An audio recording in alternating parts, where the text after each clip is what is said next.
Olá, oitavo ano. Hoje nós iremos encerrar o módulo com o oitavo capítulo, falando sobre os vertebrados. Então, como nós não temos tanto tempo,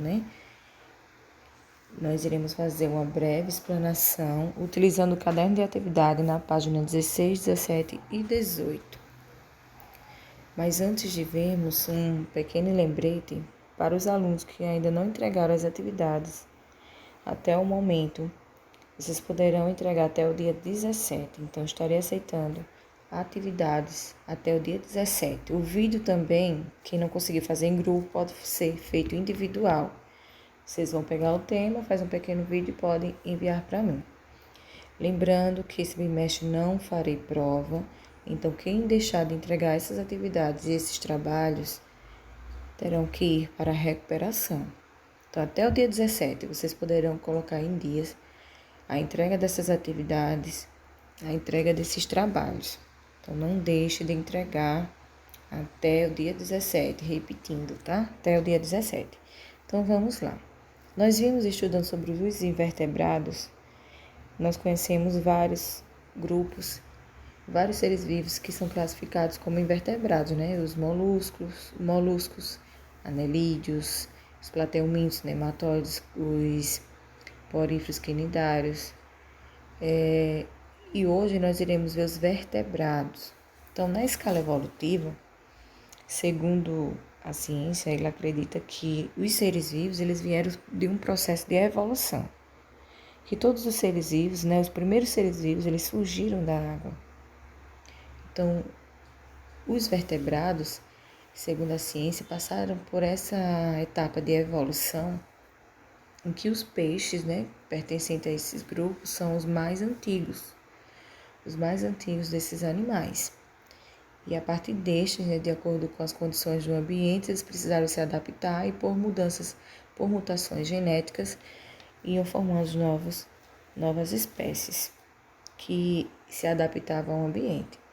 Mas o que são vertebrados? Por que os animais são classificados como vertebrados? Então, todos eles possuem coluna vertebral, a maioria, e crânio. Por isso são chamados de craniados. Eles também possuem esqueletos e o esqueleto ele é interno, tem a função de proteger e sustentar o corpo. Os principais grupos são os peixes, anfíbios, répteis, aves e mamíferos. Então vamos conhecer aí as características dos peixes. Os peixes possuem corpo hidrodinâmico, com nadadeiras, corpo recoberto de escamas e muco, que facilita o deslizamento da água. Esse corpo hidrodinâmico é o que permite, nadar sobre a água, além desses outros conjuntos de características. São seres ectotérmicos. O que isso significa?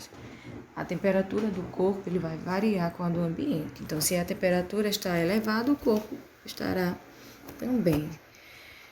Linha lateral. Essa linha lateral, ela capta as vibrações da água, identificando a presença de outros animais. É por isso que num cardume de peixe, por exemplo, vocês observarem, eles não batem um no outro, justamente porque apresentam essa linha lateral, que impede que eles... como se funcionam como um sensor, Vai impedir que eles batam um no outro. Então, permite essa percepção da presença e eles podem circular sem que um esbarre no outro. Os peixes também possuem importância ecológica. E que importâncias são essas? Eles são bioindicadores da qualidade do ambiente, eles também auxiliam na manutenção do equilíbrio das teias alimentares, podem remover nutrientes do fundo dos rios e lagos, os resíduos corporais dos peixes podem agir como fertilizantes, favorecendo o desenvolvimento das algas. Principais grupos de peixes. Nós temos os peixes ósseos, ou osteíctes, e os cartilaginosos, condrictes.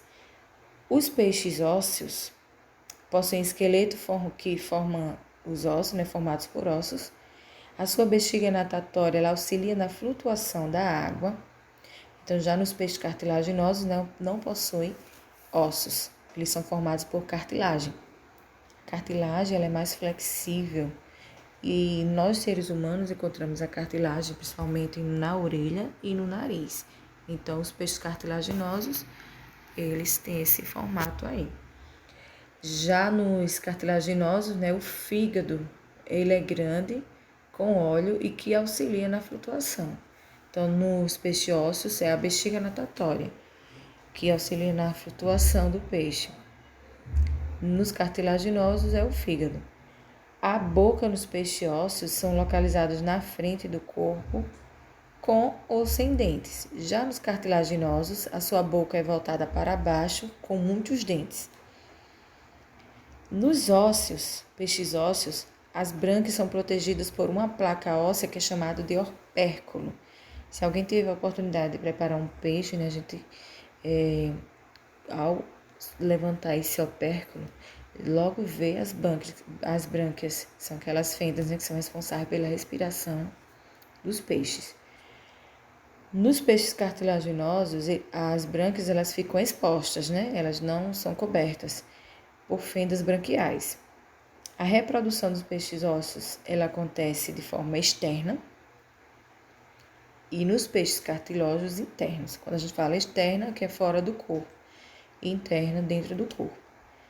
Exemplos de peixes ósseos, 90% das espécies de peixes são do tipo ósseo.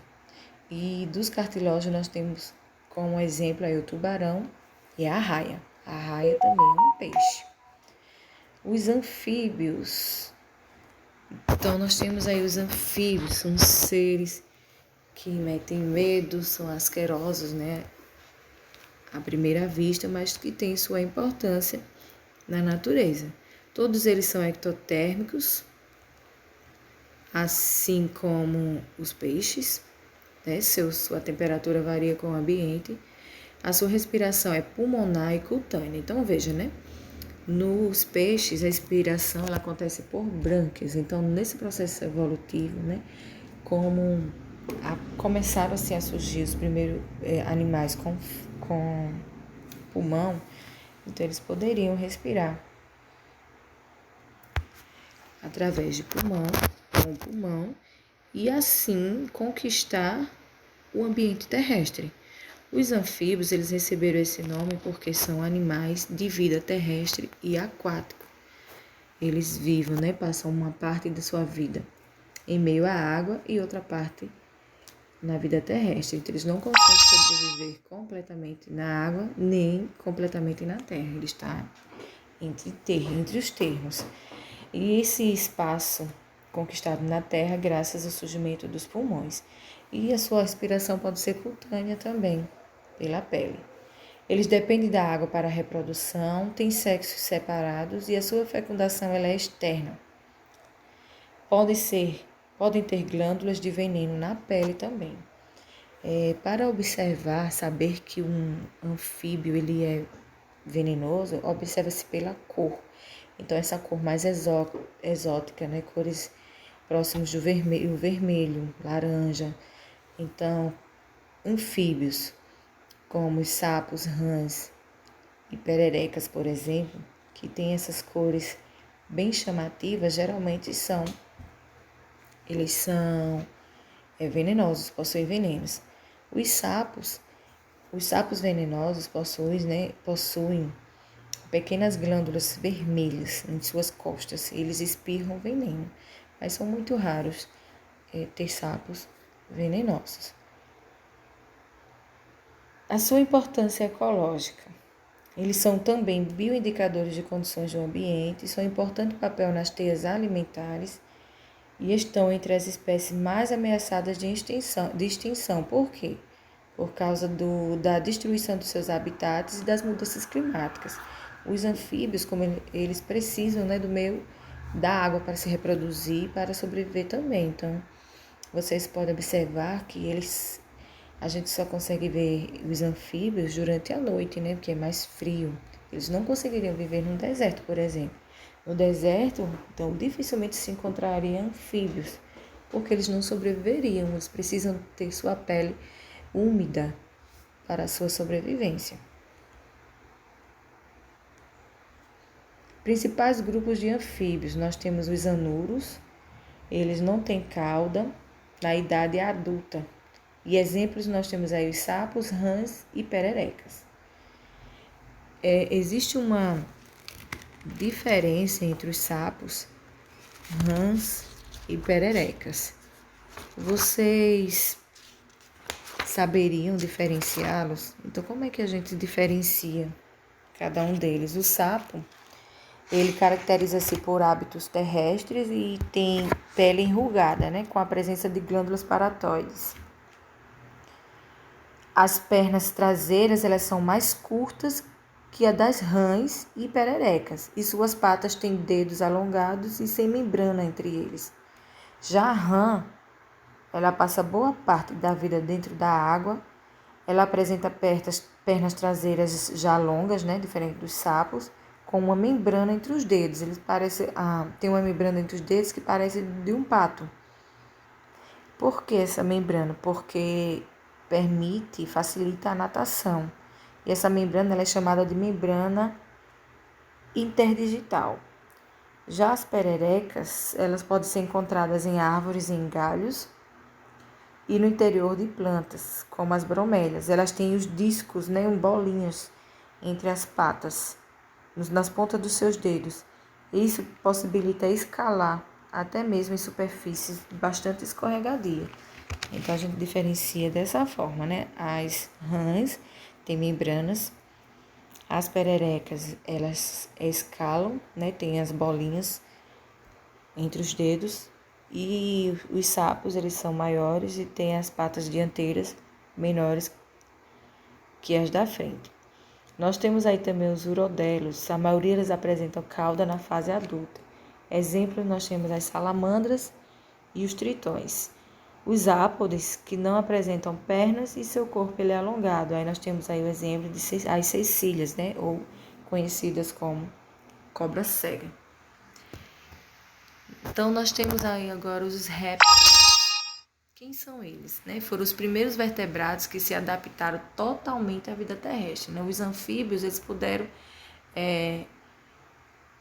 explorar a vida terrestre, porém precisava da água. Já os répteis, eles puderam adaptar totalmente. São os primeiros. Possuem pele seca e resistente.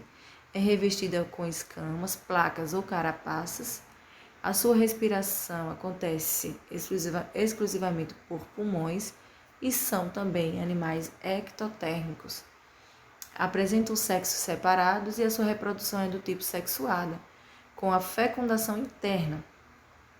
E a maioria dos embriões eles se desenvolvem em ovos com casca. E qual é a importância ecológica desses animais? São predadores de muitos animais e atuam, né, regulando as suas populações. Por isso são importantes nas teias alimentares, fonte de toxinas com variadas aplicações. Os principais grupos de répteis, nós temos aí os testudinos. Os testudinos são animais que têm carapaças, eles são onívoros e não têm dentes, né? Eles onívoros porque se reproduzem, né, com ovos. Exemplo, nós temos as tartarugas, os cágados e jabutis, são exemplo dos testudinos. Os crocodilianos possuem cabeça alongada e cauda comprida, vivem em ambientes aquáticos ou terrestres e exemplos nós temos aí os jacarés, os gaviais e os crocodilos. Os escamados, eles têm pele escamosa e rígida, substituída em razão do crescimento do corpo, podem ou não ser peçonhentas, ou seja, né, ser perigosas, possuem venenos. Nos grupos nós temos os lacertílios, como lagartos, lagartixas, camaleões e iguanas, e os ofídeos, que são as serpentes. Nós sabemos que, né, as serpentes peçonhentas, elas produzem substâncias capazes de paralisar e até mesmo matar as presas que lhes servem de alimento.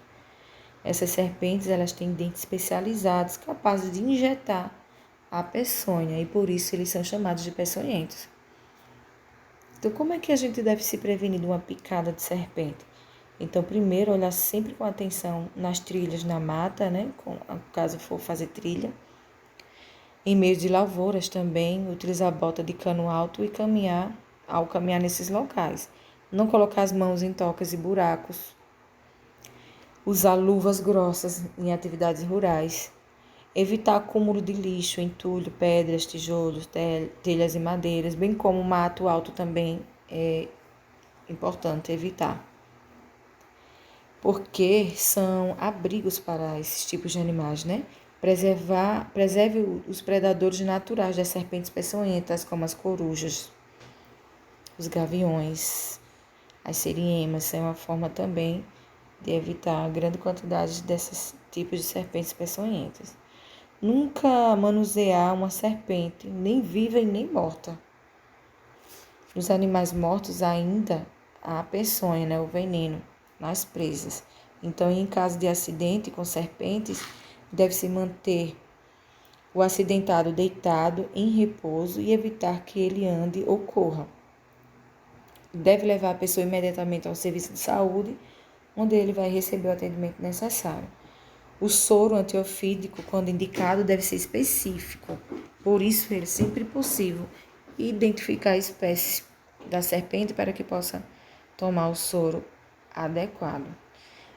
Não podem, né, as pessoas sugar o local da picada para que não haja infecção ou problemas mais graves. E caso lavar só com água corrente. Outro grupo dos vertebrados, nós temos as aves. As aves são endotérmicas. Então, diferente dos outros animais, as aves possuem o seu corpo, a temperatura ela é constante. Possuem asas, corpo com penas e ossos externos, como a quilha. A ausência de dentes e bexiga urinária. O esqueleto é leve, presença de ossos ocos, que são chamados pneumáticos. Alguns têm sacos aéreos ligados ao sistema respiratório. A sua reprodução é do tipo sexuada, com sexos separados. A fecundação ela é interna e os ovos com casca. Diferentes, né, nos anfíbios, eles se reproduzem, né, eles põem seus ovos, mas seus ovos não possuem cascas e por isso que eles põem vários ovos, porque a maioria acaba nem sobrevivendo, conseguindo sobreviver devido às condições e fácil predação também. Qual a importância ecológica das aves? Elas auxiliam na dispersão das sementes, algumas espécies são polinizadoras de flores, participam das teias alimentares como predadoras ou presas e seus ovos podem ser fontes de alimento para muitas espécies. Quais os principais grupos? Paleognatas têm asas pequenas e são incapazes de voar, mas têm grande agilidade para correr, como a ema e a avestruz, por exemplo. Neognatas, que têm capacidade de voar, seu osso externo com quilha bem desenvolvida. E exemplo nós temos o pardal, a águia, o bem-te-vi, beija-flor e o urubu. E por fim, desses grupos dos vertebrados mais complexos, nós temos os mamíferos. Os mamíferos, eles apresentam glândulas mamárias, por isso a classificação, né? Porque produzem leite para alimentar os seus filhotes. Eles também apresentam pelos, são os únicos animais com glândulas sudoríparas e sebáceas. As glândulas sudoríparas produzem o suor, as sebáceas a gordura. Eles são endotérmicos, né? A temperatura do corpo ela é constante, com camada adiposa abaixo da pele que funciona como isolante térmico. Respiram por pulmões, sua reprodução é do tipo sexuada, com sexos separados e fecundação interna. Qual é a importância ecológica? Participam das teias alimentares com espécies de hábitos alimentares diferenciados e atuam na dispersão também de sementes. Algumas espécies também podem ser polinizadoras. Aí vamos ver aí as principais classificações desses animais. Nós temos os eutérios. Os eutérios, os filhotes se desenvolvem totalmente dentro do útero da fêmea. Possuem placenta, por isso são chamados de placentários. E exemplos nós temos aí o peixe-boi, as baleias, onças, preguiças e macacos. Nós temos os metatérios. Dos metatérios tem os marsúpios, né, que possuem bolsa na qual os filhotes se desenvolvem, por isso que eles são chamados de marsupiais. Exemplos, nós temos aí os canguru, gambá e a cuíca. Os prototérios são chamados de monotremados, porque eles são ovíparos, ou seja, botam ovos e não têm placenta, né? São mamíferos e mesmo eles não possuem placentas, né? Pois têm seus filhotes com ovos. Aí, exemplo, nós temos aí o equidna e ornitorrinco. Bom, gente, está aí a classificação, né, dos indivíduos das espécies de seres vivos vertebrados. Infelizmente a gente não vai poder se estender muito, mas aí está um breve resumo, vocês poderão acompanhar no livro, no caderno de atividade de vocês, caso queiram ter mais detalhes no módulo de vocês. Então, com a atividade, vocês vão responder a páginas 53 e 54. Então, respondam. Vocês poderão fazer em dupla, em trio. Responda, manda as questões, né? Tira a fotografia e envia para mim. Na próxima semana, dia 17, se não me engano, nós teremos uma trilha. Essa trilha avaliativa, ela valerá 3 pontos. Então, não deixem de realizar. Além dessa trilha, estarem recebendo as atividades atrasadas. Depois desse dia, não estarei mais aceitando e entrarei em contato com vocês no grupo para dizer às pessoas que ficaram em recuperação e a pontuação dos que realizaram a avaliação. Então é isso, até mais. Qualquer dúvida no meu privado.